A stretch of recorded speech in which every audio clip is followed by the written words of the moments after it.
میں کچن میں جیسے ہی داخل ہوئی تو حیران رہ گئی، کیونکہ وہاں موجود سبزیاں کٹی ہوئی تھیں۔ مجھے حیرانی کے ساتھ ساتھ خوشی بھی ہوئی کہ چلو کوئی تو ہے اس گھر میں جو میرا تھوڑا بہت احساس کر لیتا ہے۔ یہ سوچتے ہی ایک خوشی کا احساس میرے پورے جسم میں سرایت کر گیا۔ میں نے سوچا کہ آخر کس نے یہ نیکی کی ہوگی؟ شاید چھوٹی نن نے، کیونکہ وہ اکثر ہی تھوڑی بہت میری مدد کر دیا کرتی تھی۔ شمع کے متعلق سوچ کر میں آگے بڑھی اور جلدی جلدی سالن پکا دیا۔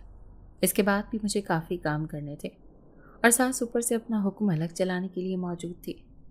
یہ بات دماغ میں آتے ہی میں نے جھٹکی، کیونکہ والدین نے رخصتی کے وقت کہا تھا کہ کسی کے متعلق برا مت سوچنا، ورنہ مشکلات تمہارے لیے ہی ہوں گی۔ جہاں تک ممکن ہو مثبت رہنے کی کوشش کرنا۔ بس اسی بات کی تعمیل کرتے ہوئے میں نے ساس کو برا بھلا کبھی نہیں کہا تھا۔